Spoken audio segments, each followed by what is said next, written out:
Buenos días, de nuevo, ¿qué tal? ¿Cómo estamos? Vamos a continuar con la clase de presentación del área de arquitectura que habíamos iniciado en el viernes anterior. Nos habíamos quedado en el pasado anterior para ver, habíamos visto los contrapisos, carpetas, pisos que vamos a estudiar, ¿verdad? Los contrapisos, cuáles eran las funciones, los tipos, las carpetas y los distintos tipos de pisos. Estamos mostrando esto de tal manera que ustedes tengan una visión bastante amplia de lo que nosotros vamos a tratar en este curso. Todo esto vamos a desarrollarlo más detenidamente en cada uno de los grupos. Este es la última diapositiva que habíamos explicado. Pasamos ahora. Tenemos otros materiales, estamos presentando materiales que debemos estudiar, que debemos ver sus especificaciones técnicas y ver de que esto podamos utilizar en nuestro proyecto, en el desarrollo del trabajo práctico que estamos haciendo. Estábamos hablando de contrapisos, pisos y ahora vamos a ver selladores de superficie transitable. En el caso de que tengamos necesidad de realizar pinturas sobre un piso y donde necesitamos levantar la resistencia mecánica, tenemos selladores acrílicos y selladores epóxicos, que son pinturas que se pintan sobre los pisos que le dan una resistencia mecánica superior a la que tienen normalmente los pisos. Los selladores acrílicos tienen menor resistencia mecánica y los epóxicos son los que tienen mayor resistencia mecánica.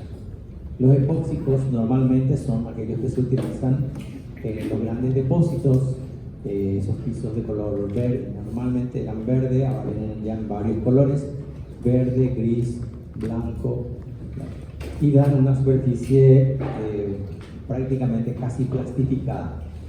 Se utilizan mucho en los hangares, se utilizan mucho en las pistas de patinaje, en las canchas deportivas, canchas de tenis, etc.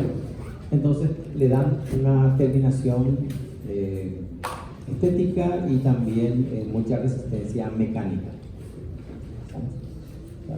Sobre los cielos rasos van a ver una cantidad bastante grande de tipos de cielos rasos en cuanto a materiales y también a sus procedimientos constructivos. Cada tipo de cielo raso tiene un proceso constructivo correspondiente.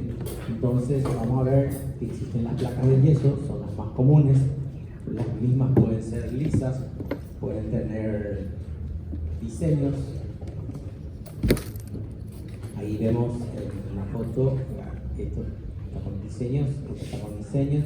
Faltaron algunas fotos donde tenemos, fíjense acá los diseños que tienen con las placas de yeso, cómo lograr eso. Existen también las placas de poliuretano. Las placas de poliuretano tienen la particularidad de que son también aislantes termoacústicos. Solo que son, el poliuretano es un material que se debe tener mucho cuidado en su utilización, es uno de los materiales más utilizados actualmente, pero se debe tener mucho cuidado ya que son materiales combustibles y cuando la combustión se da a bajas temperaturas, con combustión incompleta, combustiones inferiores a 300 a 400 grados centígrados, emanan unos gases que son muy tóxicos, 100% cancerígenos. Entonces tenemos que ver si es o no conveniente utilizar ese tipo de materiales. ¿Ya? Las placas de poliestireno, el poliestireno es el isopor, lo conocemos con ese nombre. Las de forropacote, Durlock, forropacote casi ya no se utiliza. Los Durlock son de mayor utilización, son de cartón prensado de yeso con terminación de cartón prensado. Vienen en placas, las placas se unen, así como las que vemos acá en el gráfico, se unen, pero acá con las de Durlock no tenemos esta serie de juntas, o sea, tenemos como si fuera una terminación de losa. Las placas vienen normalmente en medidas de 90 por 120 y se unen a una estructura metálica que está suspendida del techo. Posteriormente eso se rellena con una cinta craft para que la vibración, el movimiento de la estructura no genere una fisura entre placa y placa, y luego se le pone enduido y ya se pinta con la pintura correspondiente. ¿Ya? Tenemos cielorrazos de madera, fíjense, aquí tenemos un ejemplo de PVC y metal desplegado, que es uno de los materiales que también está siendo desplazado por cualquiera de estos otros materiales, ya que estos nuevos materiales ofrecen mayores ventajas que el metal desplegado. En la década de los 70 y 80, para los cielorrazos prácticamente había un solo material, que era el metal desplegado, y todos los cielorrazos se hacían con ese material. Hoy día tenemos una gran cantidad de materiales, y bueno, son estos los materiales que tenemos que estudiar para poder utilizar en nuestro edificio.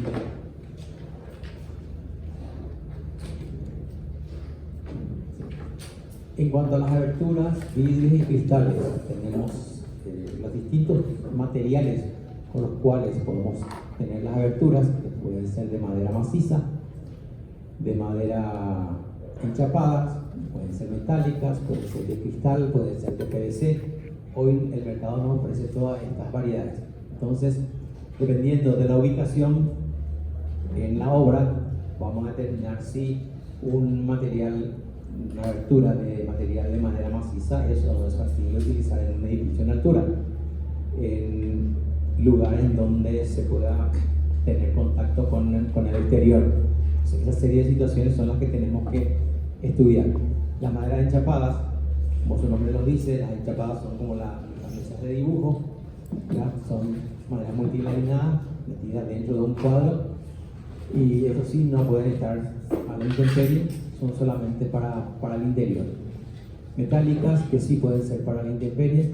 De cristal, que en la mayoría de los casos los edificios en altura se está utilizando el material de cristal, y también de PVC.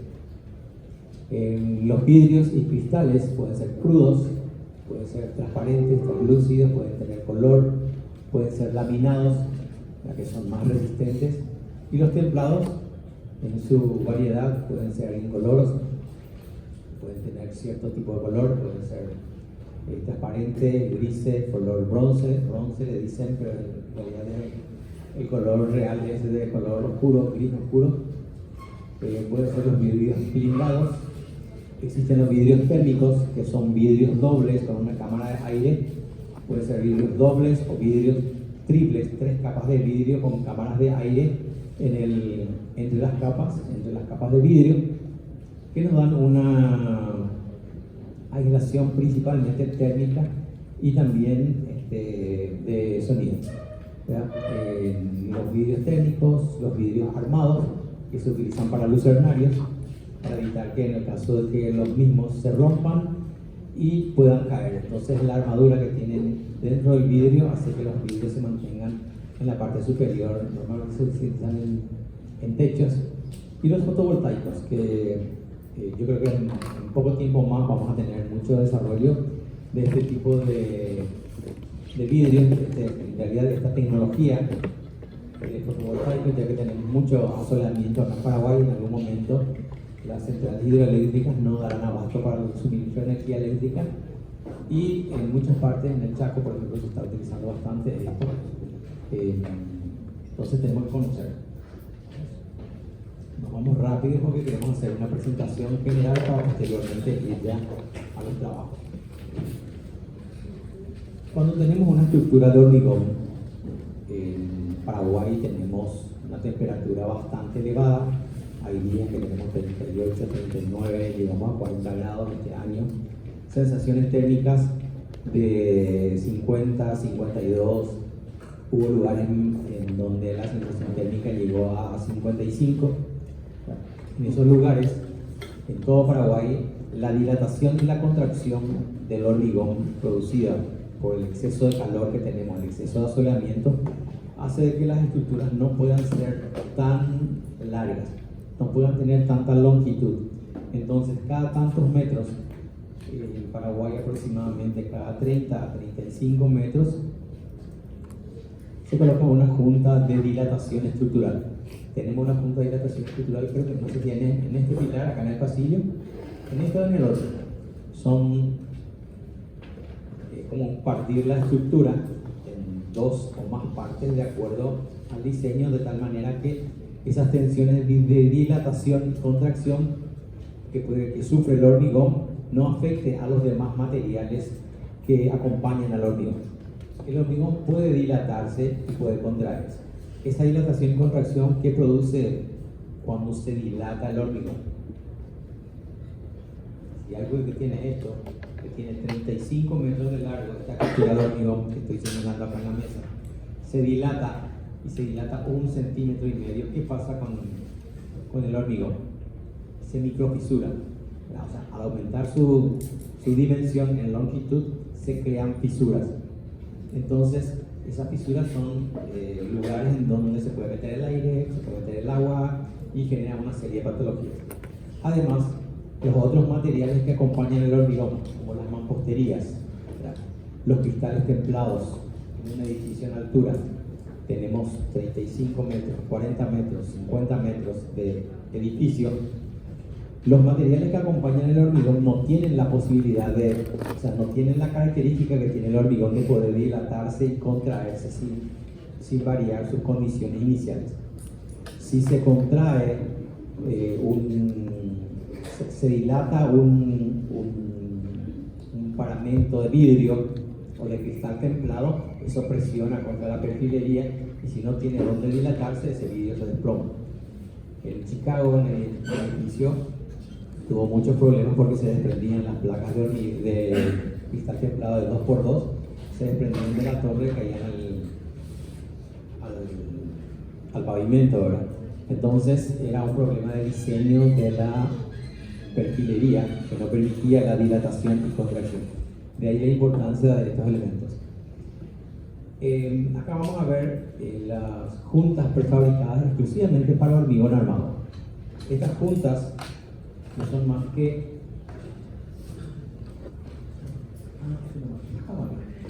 ¿apareció? Sí, aparece. Bueno, estas juntas son juntas hechas de neoprene que corresponden a un ala que va dentro de una estructura, ¿verdad?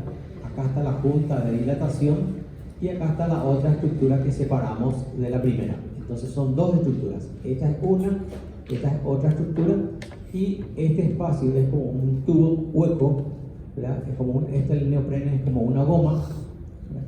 De tal manera que al dilatarse la estructura, este sector presiona hacia la derecha y este sector presiona hacia la izquierda y esto simplemente disminuye de tamaño y absorbe ese movimiento de dilatación y contracción, manteniendo siempre una vinculación más bien de sellamiento entre las dos estructuras. Vemos acá distintos tipos, estos son prefabricados y también se pueden fabricar a pedido. Entonces vemos acá un proceso de cómo se construye.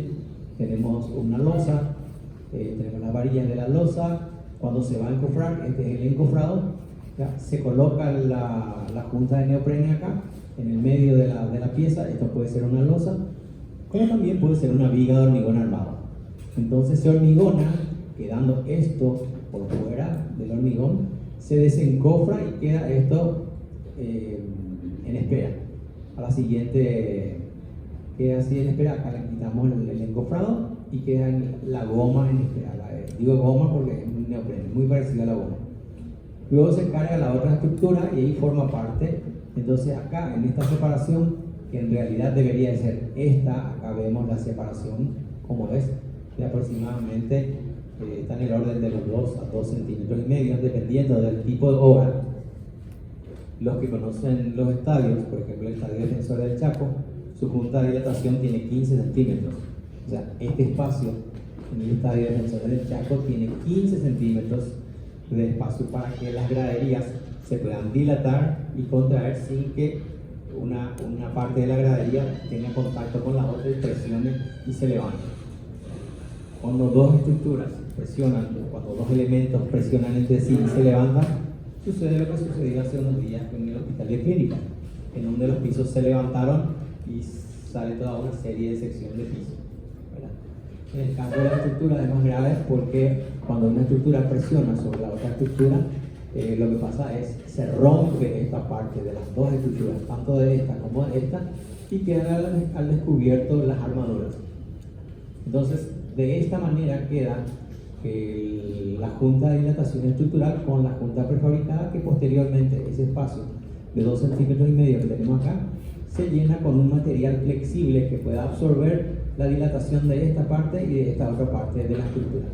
Y luego, esto se suele utilizar el soporte. Ustedes ven acá en el pilar que tenemos en el pasillo, la gente con el dedo tiene que saber qué es, así que ha roto gran parte del material, pero todavía se ve que es poliestireno, se ve isopor. Y en la terminación final, que sería acá, una vez que esto se haya revocado, acá se pone un mastic que sea flexible también, de tal manera a absorber ese movimiento. O bien se pone una junta, una buña, ¿verdad?, rellenado siempre con mastic que absorba la dilatación. O bien en el edificio hemos visto también que acá se pone como un contramarco, que es una tapa junta. Un contramarco, bueno, acá tenemos un contramarco que es para unir justamente dos materiales. Se une la madera con la mampostería, como son dos materiales distintos, tienen coeficiente de dilatación distinto y comportamiento estructural distinto. Entonces no se unen, entonces lo que se hace es se pone un elemento que tapa esa unión que normalmente va a estar fisurada si no se trata bien. Entonces de esta manera utilizamos las juntas prefabricadas. Y vemos ahí las juntas que pueden ser de PVC, de caucho o de neopreno. Estas juntas se ven de gran tamaño, así unos 5 o 7 centímetros, en los viaductos que tenemos acá en Asunción. Los viaductos que se han hecho con estructuras isostáticas, con partes de puente que no se han hormigonado de una sola vez. Entonces, en esas partes se ven esas juntas de neopreno en la base de las vigas, en la unión con los pilares. Bueno, y esas juntas constructivas se llenan con estos materiales. Hagamos una marca, nos presenta una serie de mastics de distintos materiales y para unir distintos materiales entre sí. Existe un mastic de poliuretano, un mastic de silicona y de otras combinaciones de otros materiales, y tenemos exactamente un mastic para cada tipo de elemento que queremos unir. Metal con metal, metal con vidrio, mampostería con vidrio, mampostería con metal, etc. Entonces, en el mercado sabemos que tenemos una gran variedad de estos tipos.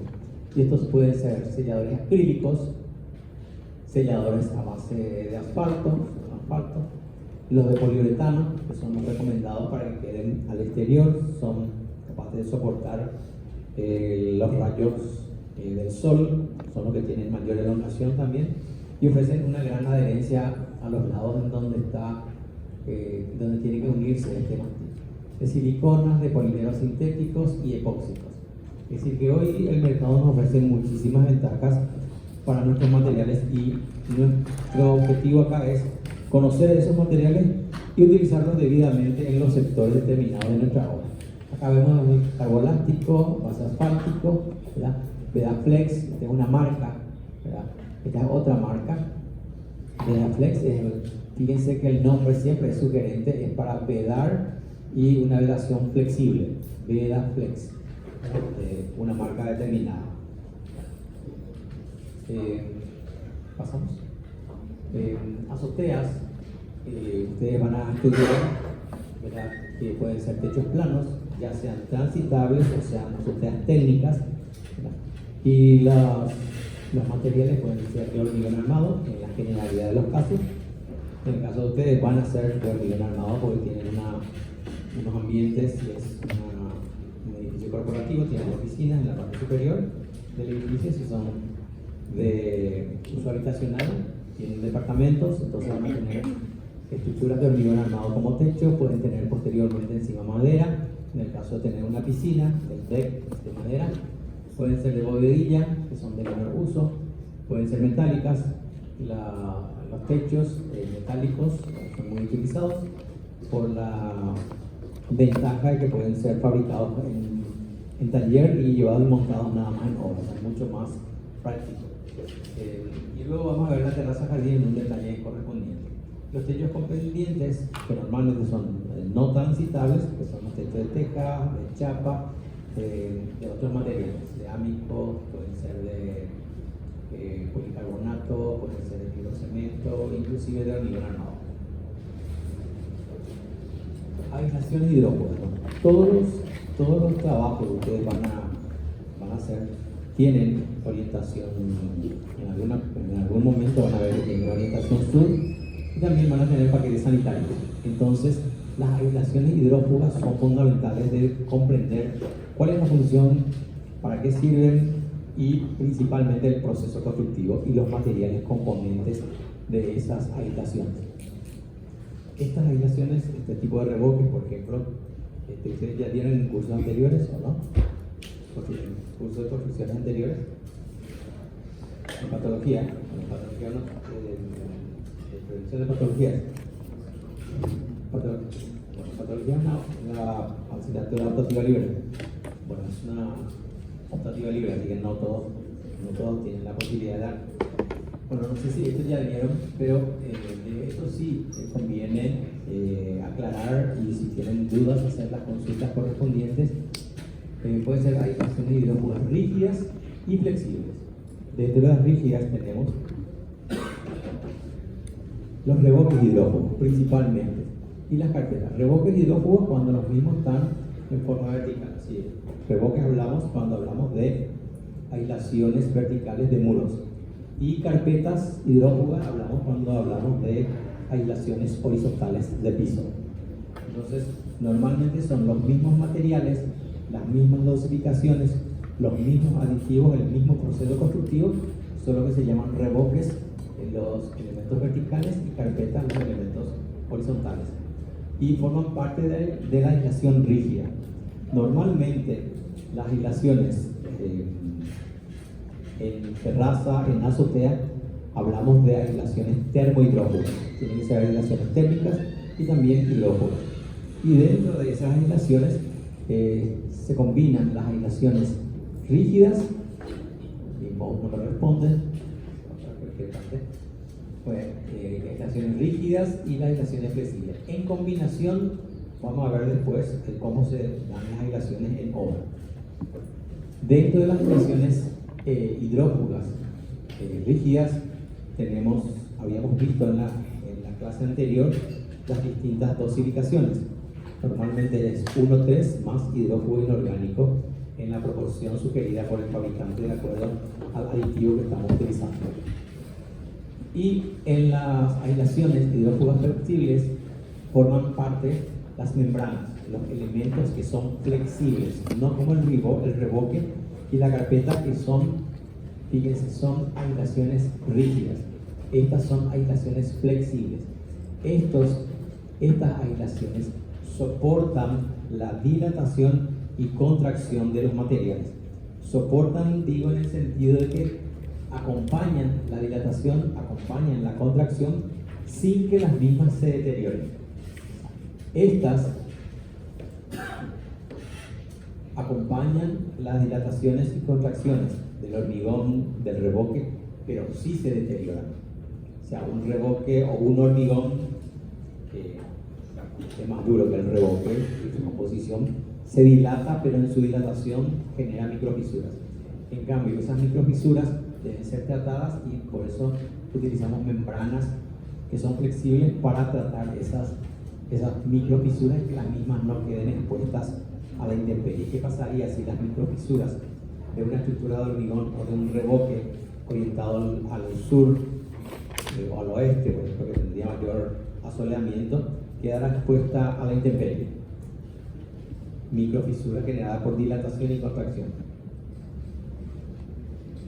Claro, eso permitiría que la humedad del ambiente o la humedad del agua de lluvia, el agua de lluvia en sí o la humedad del ambiente penetren en la estructura y generen una serie de problemas, de situaciones de patologías. Si en el hormigón es más grave que en el revoque. El revoque es más, diríamos, la incidencia es menor, pero en el hormigón sí es mayor. Si quieren ver la incidencia, pueden salir al pasillo. Las manchas blancas que vemos en el techo del pasillo, acá, este pasillo que tenemos acá, son carbonatación del hormigón. La carbonatación se da por una variación del pH del hormigón, por la presencia de agua, por la permeabilidad del hormigón, y genera un arrastre del carbonato de calcio, componente del cemento, y van a ver como unas pequeñas gotitas, como unas estalactitas, ¿verdad?, de carbonato de calcio que van hacia abajo, en este caso. A comienzo de año casi no se ve, pero al final de año, cuando la carbonatación es mayor, se suele ver, se limpia cada año acá. Y también pueden ver manchas de oxidación de las varillas que se transmiten en las gotas de agua que caen del techo al piso. Entonces, una pulida de piso tapa la mancha, pero no soluciona el inconveniente. Entonces, estas membranas se utilizan para que no sucedan este tipo de situaciones de patología. Las membranas pueden ser asfálticas, pueden ser acrílicas, sabiendo que las asfálticas no pueden quedar a la intemperie porque no están fabricadas para soportar los rayos solares. Se cuartean al volatilizar su solvente, se vuelven rígidas, ya no son flexibles, entonces dejan de cumplir su función principal. La acrílica sí tiene elastómeros, son unos componentes que le dan elasticidad a la pintura, entonces se dilata y se contrae sin inconvenientes de microfisuración. Las de policloruro de vidrio, de PVC, también tienen estas mismas propiedades. Las de polietileno, ciertas propiedades, pero en menor grado, con menores resultados. Las de poliuretano expandido, que son las más difundidas últimamente porque tenemos bastante buen resultado con estos materiales. Las de poliestireno expandido, que es el isopor para usar en terrazas, se utilizaba isopor o poliestireno expandido de alta densidad, que sí tiene que resistir el peso de las personas, y de baja densidad cuando solamente está como revestimiento térmico o revestimiento de sonido. Entonces tenemos también las pinturas de aluminio, tenemos base asfáltica, tenemos las tejas planas, flexibles, o sea, queremos mostrarle acá toda la variedad que hoy el mercado nos ofrece, de tal manera que ustedes tengan que estudiar cada uno de estos elementos, de estos materiales, y poder proponer en el edificio que ustedes van a desarrollar. Entonces, cada elemento que ustedes van a proponer en su edificio tiene que tener una justificación, ¿verdad? Y tiene que estar bien utilizado. ¿Pasamos? Vamos a ver también las aislaciones, en los detalles de arquitectura. Vamos a ver las aislaciones de tanques y piscinas, de reservorios de agua, en donde aparte del hormigón armado que tenemos acá, tenemos una serie de capas de revoque. Cuando hablamos de capas de revoque, entonces estamos hablando de aislaciones ¿de qué tipo? Rígidas, exactamente. Entonces, estas aislaciones van a ser con el mortero 1-3, 1 de cemento, 3 de arena lavada, más el aditivo. El aditivo, ¿cuál sería el aditivo que tendríamos que utilizar? El aditivo hidrófugo, exactamente. Entonces, y adherente, exactamente, podemos combinar para que esto se adhiera. Si tenemos un hormigón muy liso, acá, hecho por ejemplo con chapa fenólica o con encofrador de aluminio, encofrados metálicos, lo que tenemos es una superficie muy rugosa. Entonces, primero, un puente de adherencia que sería un salpicado de 1-3 con aditivo adherente para darle la rugosidad y quitarle esa terminación muy lisa que tiene.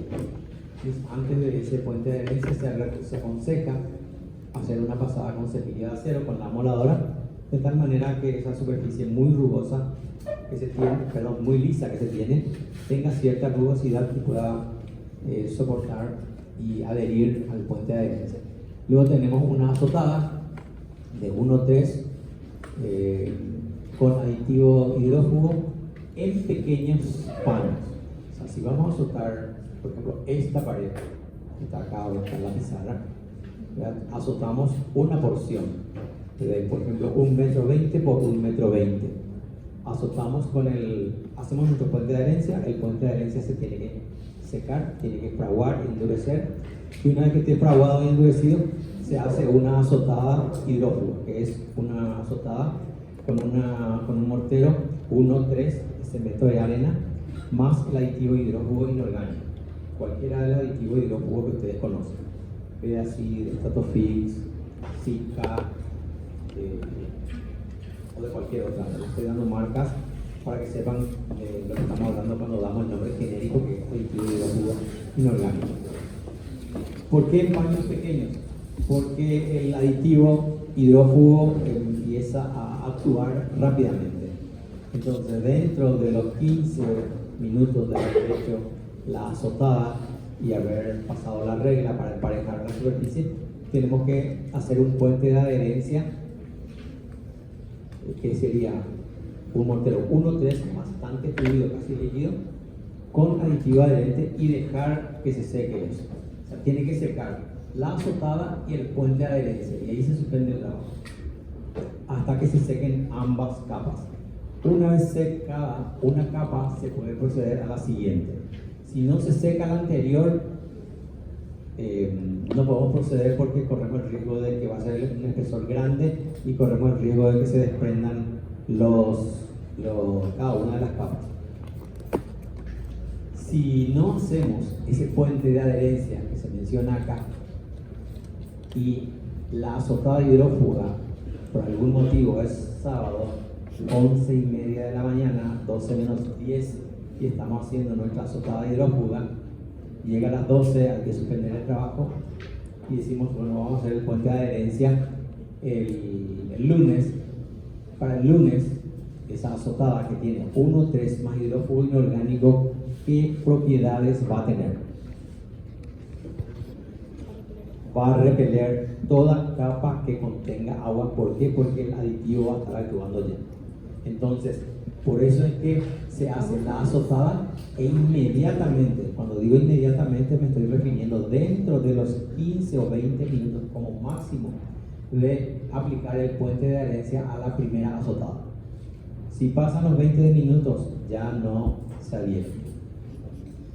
Me tocó ver en una obra que cayeron 2 pisos de revoque así completos, como si fuera la pared, cayeron 2 pisos de revoque sin fisurarse, sin romperse, eran 2 pisos de revoque completos, cayó así, porque se hizo primero un error en el proceso constructivo, se hizo toda la azotada 1,3 con hidrófugo inorgánico de los 2 niveles, de 3 niveles, 2 niveles más un medio nivel, completo se hizo. Y después se hizo el puente de adherencia y después se hizo el revoque. Al cabo de un tiempo eso se desprende y cayeron los 3 niveles, así en forma, como si fuera un muro, cayó todo el revoque. ¿Por qué? Porque el aditivo hidrófugo ya estaba trabajando y el puente de adherencia que se le había agregado posteriormente ya no tuvo adherencia, porque el aditivo hidrófugo hizo de que ya no tenga adherencia cualquier material que contenga agua. Y la primera capa, fíjense, viene acá, normalmente se redondea la parte inferior de los tanques. Los tanques tienen luego en su diseño acá el diseño de la pared, y acá a 45 grados viene el hormigón y luego viene la losa de base. En una piscina tenemos algo parecido a esto, redondeamos un poco acá, pero la primera capa viene y terminamos acá a, si no recuerdo, creo que dice 30 centímetros más o menos, yo no veo, 30 centímetros acá. Y luego vamos a hacer la parte, luego de terminar el paramento vertical, vamos a hacer la base del tanque o de la piscina, y la segunda capa termina a los 20 y la tercera capa termina a los 10, cumpliendo todo ese proceso constructivo. ¿Por qué? Porque cuando hagamos esta parte de la parte horizontal, al unir esto con esto, acá se crea una microfisura. Entonces, esta microfisura que sabemos que se va a dar porque esto se hizo en un tiempo y esto se hizo en una etapa posterior, esta microfisura es tapada por la segunda capa. Entonces, la microfisura tenemos tapada acá. La segunda microfisura que se puede generar entre esta capa y esta otra que se genera acá es tapada por la tercera. Y esta tercera, simplemente la microfisura es acá. No sé qué pasó acá, por eso es una línea. Esta línea corresponde simplemente a la línea de agotamiento. Sí, o sea, la microfisura es simplemente esta que está acá. Entonces, la microfisura es superficial y no llega hasta el hormigón armado. Que si las tres capas termináramos en el mismo lugar, tendríamos una microfisura de acá hasta el hormigón y tendríamos posibilidad de que el hormigón tenga contacto con el agua, principalmente con el agua. El agua tiene oxígeno y también muchas veces, en la mayoría de los casos, casi al 100%, tiene hipoclorito de sodio, que es lavandina, que se utiliza para uno de los materiales, productos que se utilizan para la purificación del agua, y eso, ambos, el oxígeno como el hipoclorito de sodio, atacan las armaduras. Las armaduras están acá. En el caso del tanque y la piscina, tienen una parrilla en la parte superior y tienen una parrilla en la parte inferior. Acá esa parrilla de abajo ya no apareció porque cortamos el gráfico en la mitad de esta luz. Entonces, vemos cómo se tiene que hacer el detalle de la aislación del tanque. Y como terminación final podemos ponerle una pintura cementicia con polímeros. Acá vemos, esta es una marca de allá, de la línea de la Otto Vanguard, que es un material bicomponente. Se mezcla el solvente con el polvo y obtenemos, de acuerdo a la cantidad de solvente que le ponemos al polvo, podemos tener un material que se puede usar como una pintura, es bastante viscosa, es más líquida que un enduido, y se puede aplicar con brocha o con pincel. Y se recomienda como mínimo 3 manos. Puede ser una primera mano horizontal, la segunda mano es vertical y la tercera mano horizontal. Siempre las manos se pasan cuando se ha secado totalmente la anterior, de tal manera que los solventes de esa pintura volatilicen y la pintura con polímeros esté totalmente seca, libre de su solvente. Porque si tiene el solvente todavía y le damos una mano, al terminar la mano le damos la siguiente mano, ¿qué pasaría con la primera mano? Si el solvente todavía está dentro de la pintura y no se ha secado, ¿qué pasaría? Si el solvente está, este material se fabricó en enero, se vendió en abril, y de enero a abril, ¿por qué no se endureció este material? Porque estaba con el solvente.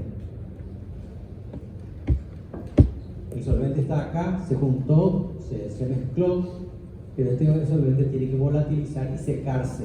Si esto no se seca, siempre queda como pintura y no se seca. No se vuelve a secar porque se puede secar la segunda mano, pero no se seca la primera. El problema normalmente suele ser el foco.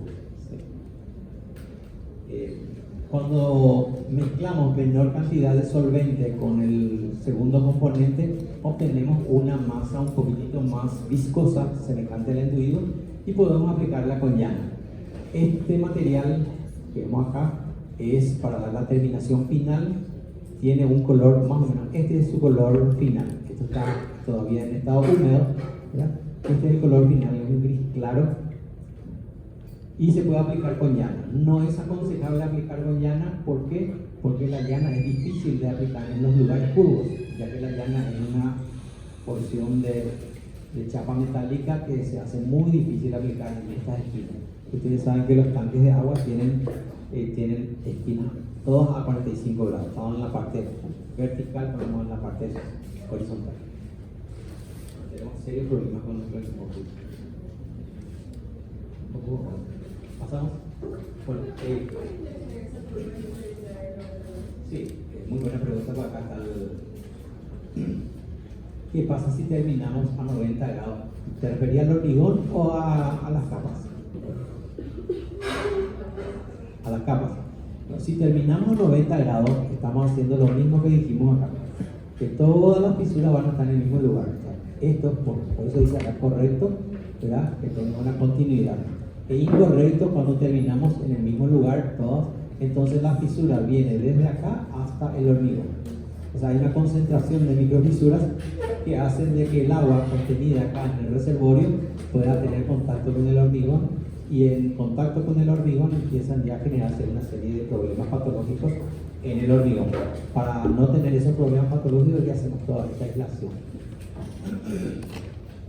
Y vamos a probar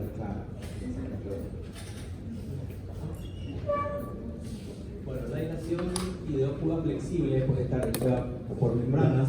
Las membranas son de distintos materiales. Fíjense, acá tenemos bastante cantidad de ejemplos.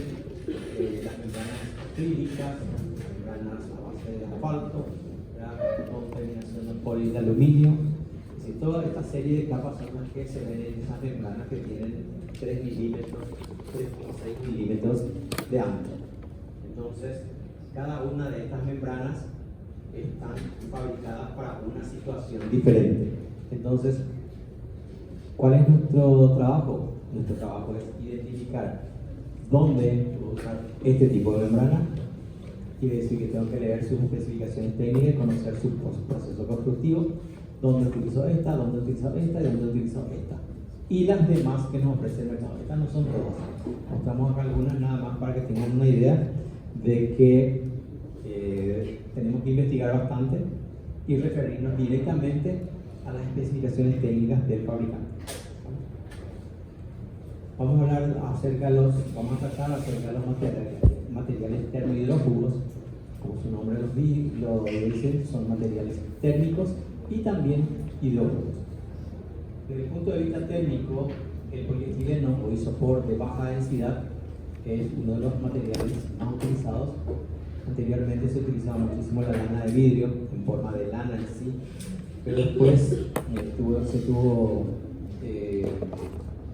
con estudios se determinó que eso afectaba a los pulmones de las personas, porque la lana de vidrio, los pedacitos quedaban suspendidos en el aire, uno respiraba y se infectaba en el pulmón. Entonces el fabricante tuvo que modificar sus presentaciones. Esto, fíjense, la porosidad que tiene el isopor, el poliestireno expandido de baja densidad. Esta porosidad quiere decir que tiene gran cantidad de aire incorporado en la masa, que le hace un material térmico al mismo. Cuando el material es de alta densidad, conocen el isopor del que viene, por ejemplo, los plasmas, los TB, ¿verdad?, que son de este material, pero prácticamente esta porosidad no se ve en esos protectores que tienen la TV, son de alta densidad. Uno se puede subir, se puede parar encima, inclusive no se va a romper. Entonces, cuanto más baja densidad tiene el material, es más aislante térmico y más aislante acústico. En el caso de los plasmas que vienen con ese recubrimiento, es para evitar los golpes y que el material, en este caso el producto, se descomponga, ¿verdad? Para las aislaciones, en el caso de techos, principalmente de techos metálicos, pueden ser tinklados, pueden ser casas, etc., se utiliza bastante el polietileno espumado, que es un polietileno, es una membrana de polietileno de celda cerrada. ¿Conocen la esponja de lavar? La esponja de lavar se pone debajo de la canilla, se da un chorro de agua y en la parte superior de la esponja penetra el agua y sale por debajo de la esponja. Entonces nos damos cuenta que de las celdas de esa esponja que se usan en los lavados, las celdas están conectadas entre sí. En este caso, en esta membrana de polietileno, las celdas son individuales, son de celda cerrada, entonces eso evita la transmisión de calor entre la parte superior y la parte inferior. Entonces da mejores resultados. Y tiene una terminación de foil color aluminio. Esto viene en rollos de 1 metro de ancho, 2 metros de ancho y dependiendo del espesor, de 2, 3, 4, 10 centímetros de espesor, dependiendo de cuánto tenemos que aislar. O sea, esto tiene gran versatilidad, se utiliza mucho en techos industriales, techos de chapa. Y se pone una cinta craft para unir este con el siguiente que va a estar al lado. Una cinta que haga que esto no deje pasar el calor o el frío en las puntas. Normalmente solemos ver, esta es la parte que nosotros vemos, ¿verdad? Y que suele estar colocada con una base de alambres, ¿verdad? Y sobre esos alambres se colocan, se pueden utilizar bajo teja, bajo el techo, ¿verdad? Acá, fíjense acá, esta es la presentación que tenemos, se pueden utilizar acá.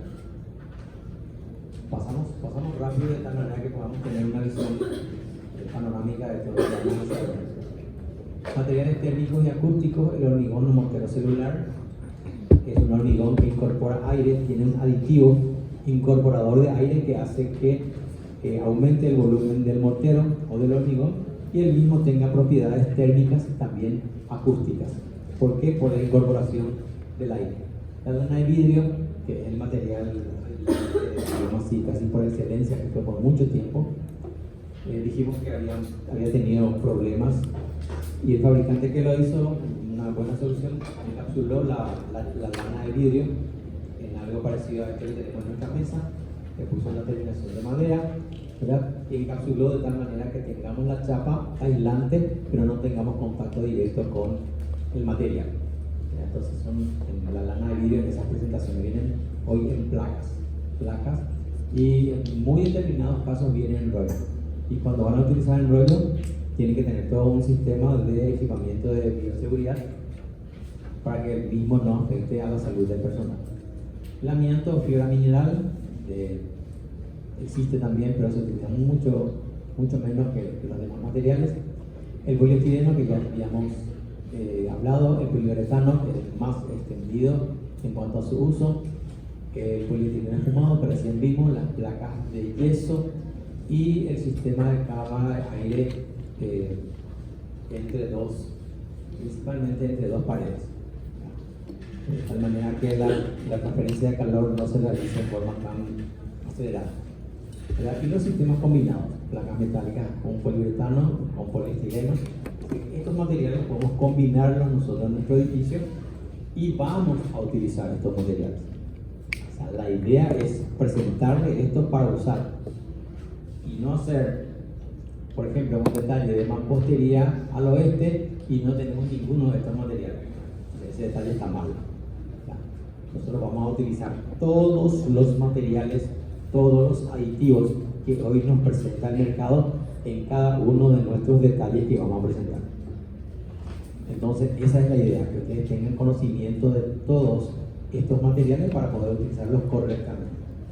En la mayoría de los casos, todos estos materiales tienen certificación internacional. O sea, vienen con certificado de calidad garantizado por el fabricante. Pero un buen material mal utilizado hace que el material no sirva. Por ejemplo, no sé si han visto alguna vez algún muro de lindero pintado en color negro. Que a veces pintaron con material asfáltico. Dijimos que el material asfáltico no fue fabricado para quedar expuesto. Volatilizan los solventes, que es los aceites componentes del material de la pintura asfáltica, y la pintura asfáltica deja de ser flexible, se vuelve rígida, se quiebra, se cuartea y deja de funcionar. Entonces, esos edificios, esas construcciones que tienen ese tipo de pintura es por desconocimiento de quién, del propietario, si es el propietario, ¿verdad? Pero más grave es cuando ese material fue utilizado por un profesional, y más grave cuando es utilizado por un arquitecto, que nos indica un desconocimiento total del material. Entonces nosotros necesitamos conocer las propiedades de cada uno de los materiales. Ese es un material certificado con garantía, certificación internacional, pero no para estar utilizado digamos así, en situaciones donde tenga que recibir asoleamiento. Es un excelente material para aislar subsuelos, el material por excelencia para aislar subsuelos. ¿Por qué? Porque ahí no tenemos incidencia solar. Pero donde tenemos incidencia solar, entonces ya entran otros materiales como las pinturas de aislación, para aislación, que son acrílicas, y las mejores, que son las poliuretanas.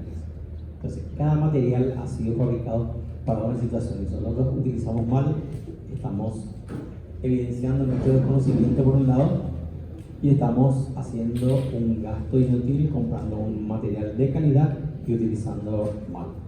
Eso implica que nuestra responsabilidad es más grande porque nosotros somos los culpables de esto. El propietario nos va a demandar de seguro si tenemos problemas de ese tipo.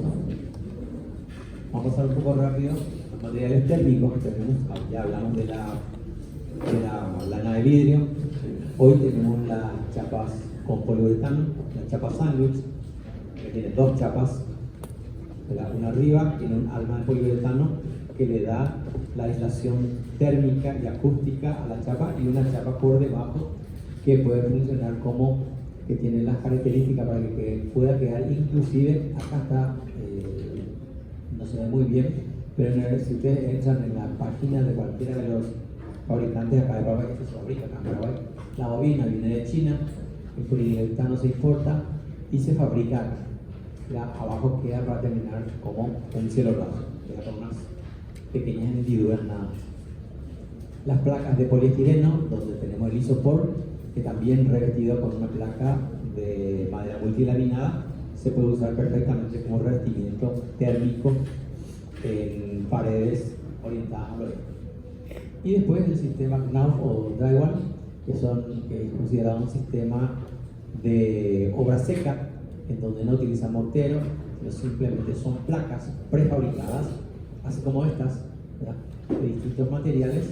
Fíjense que acá se ven las placas, ¿verdad?, se colocan por unas estructuras metálicas, acá se atornillan estas, vienen de distintos tipos, con distintas características y con distintas almas. Pueden ser con alma de fibra de vidrio, con alma de poliuretano, con alma de yeso, etc. Y se colocan atornilladas por una estructura. Acá vemos las estructuras que van atornilladas, tarugadas por las mamposterías, y luego esto se utiliza atornillando las placas por esto. Posteriormente, para evitar las rajaduras entre las placas, se utiliza la cinta craft que une las placas entre sí, y luego eso se le pone enduido y posteriormente se pinta y queda como una pared similar a la que tenemos acá. ¿Pasamos? Bueno, uno de los ítems importantes que tenemos, fíjense que en el perfil de terreno que se le había dado en el área de estructuras, todos los grupos tienen la presencia de una napa freática que tienen que tratar. Entonces acá presentamos un material para la captación de napas freáticas y drenajes de terraza jardín. Este caño puede ser, este sistema puede ser sistema puntual o de sistema continuo. ¿Cuánto es un sistema puntual? Cuando tenemos, por ejemplo, un subsuelo, vamos a suponer que esto sea un subsuelo, ¿verdad? Entonces tenemos unos caños verticales, unos caños así como estos, ranurados, que permiten la entrada de agua y canalizar después al drenaje definitivo. Son caños perforados o ranurados que se envuelven con geotextil. Geotextil es una tela que tiene distintos tipos de malla y cuya función principal es la de evitar de que estos caños sean obstruidos, los agujeros de estos caños sean obstruidos por la arena que arrastra el agua, y entonces llegar al caño agua solamente, de tal manera que pueda fluir hasta el drenaje definitivo del edificio. Y el sistema continuo es utilizando una manta continua, como en este caso. Acá vemos una manta,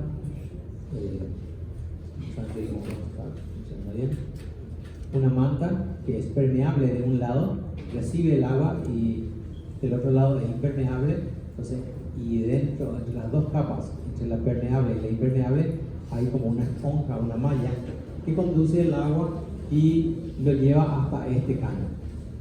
Si hay otra foto más, vamos a ver posteriormente, vemos el tipo de los caños son ranurados, tienen perforaciones, van dentro de una zanja.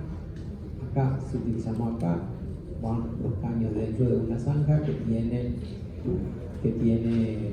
una manta textil, tiene piedras de distinta granulometría, de tal manera a filtrar el agua antes de llegar al caño y que el agua llegue al caño sin arena.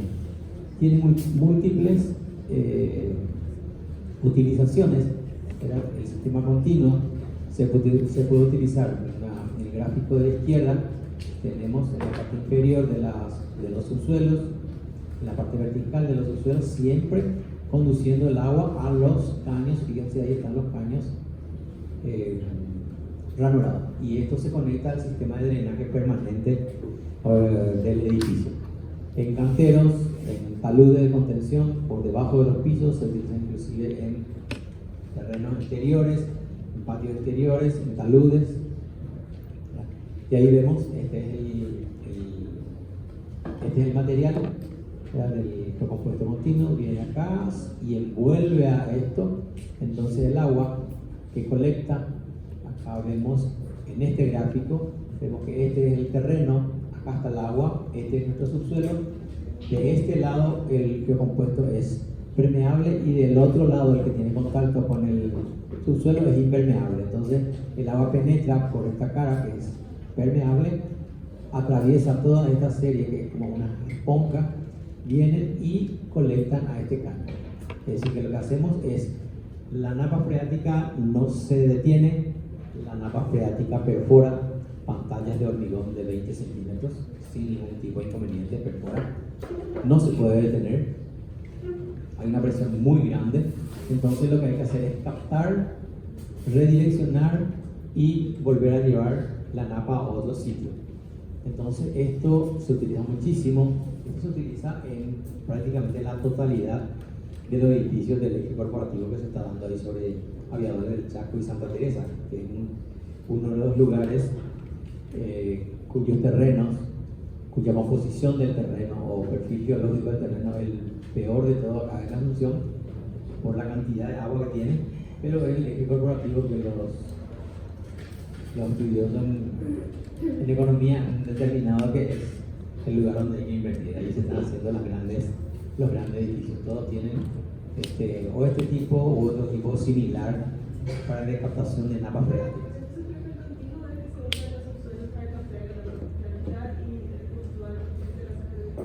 No, continuo se usa en ambas situaciones, se pueden usar en todos los casos, ¿verdad? En este caso, fíjense que nosotros tenemos un ejemplo de la manta continua a todo lo largo. Acá se ven las fotos, cuando ustedes descarguen esto en su computadora van a ver, fíjense, acá están utilizando en forma horizontal y acá ya han colocado totalmente por la parte vertical.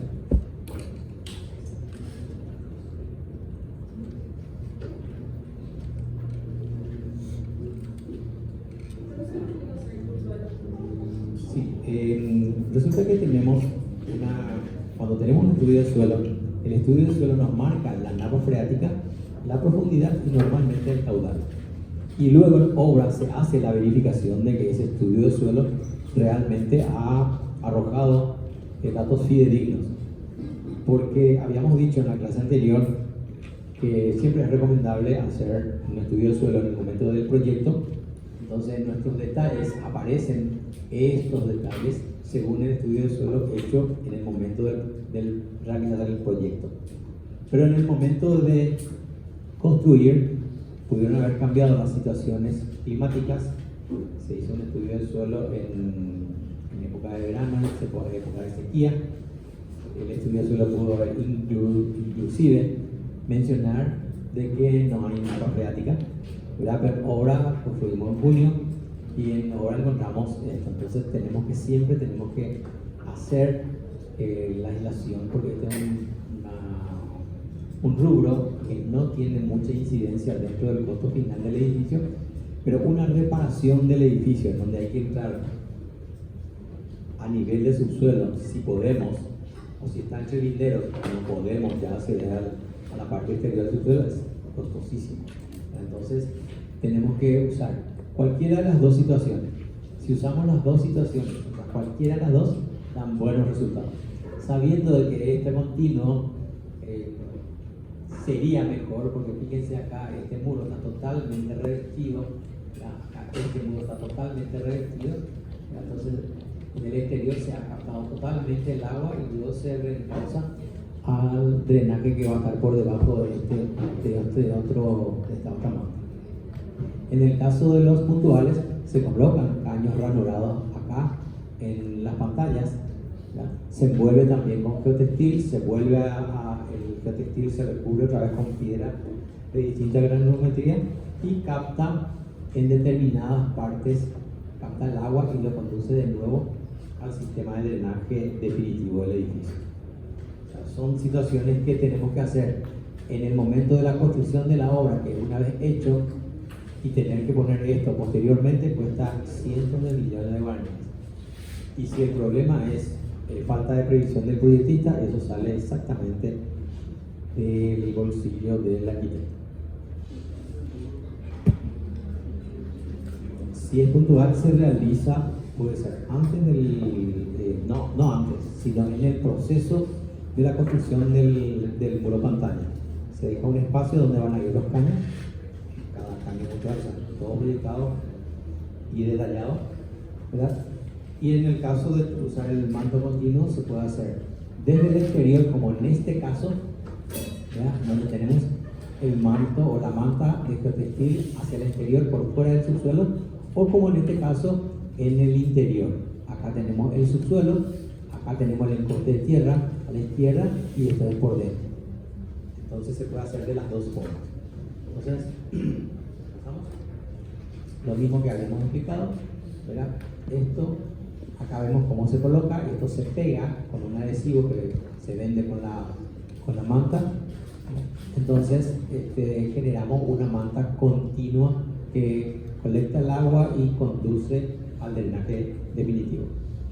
Estos materiales que estamos presentando son los materiales que están en la plataforma, así que no hace falta quitarle fotos ni nada, porque ustedes pueden descargar la totalidad de los materiales a sus computadores.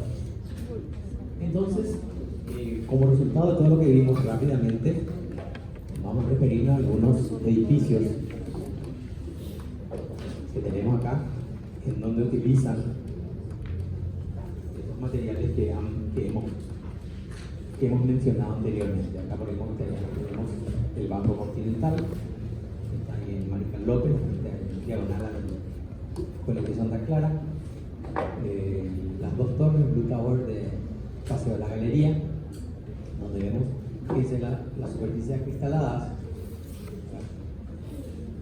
Para nuestro clima es relativamente cuestionable el hecho de utilizar superficies con tanta cantidad de vidrio en un lugar en donde tenemos una temperatura muy elevada, en donde el sistema de refrigeración debe estar funcionando a full todo el tiempo, ¿verdad?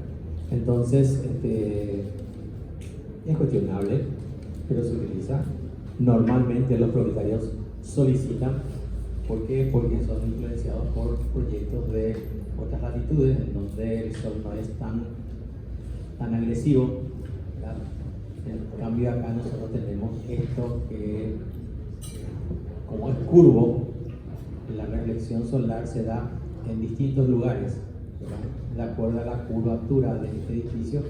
Entonces el barrio está influenciado por la reflexión de la luz del sol, de los rayos del sol, producto de estas superficies curvas acristaladas.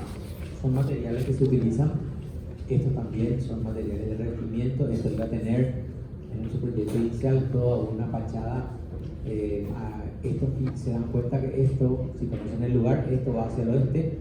Gran parte de esta fachada también da al oeste, y acá tenía una fachada verde separada del edificio. Hubo unos inconvenientes en la primera parte que hicieron, entonces suspendieron totalmente la fachada verde, que vamos a ver después cómo se va. ¿Vamos?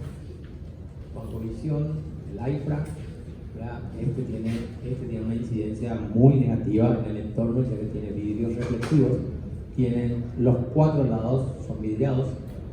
Están Ayola y Presidente Franco, porque se llama AIFRA, Ayola, Franco.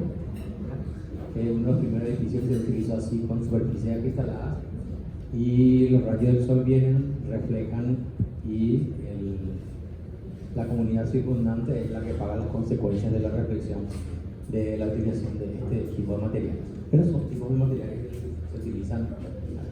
Tenemos el Citibank, el caso de Maricán López, este es un edificio corporativo, el edificio Martinica, que pasó de la avenida Santa Teresa, el edificio de residencial, es decir, similar más o menos al que ustedes tienen. Estamos mostrando obras de la envergadura más o menos de lo que ustedes están trabajando.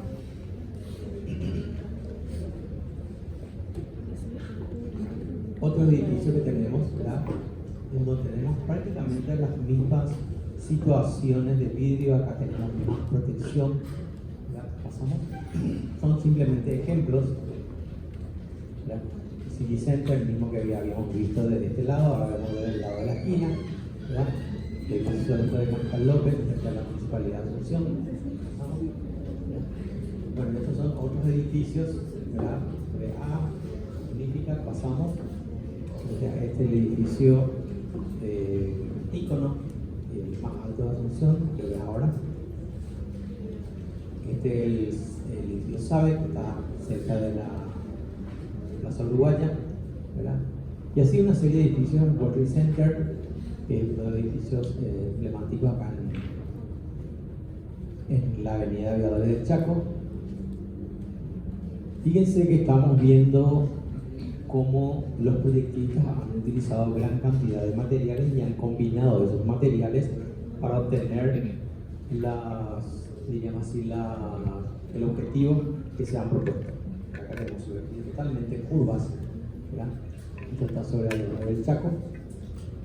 Pasamos. Bueno, ahí terminamos la primera parte y vamos a mostrar una segunda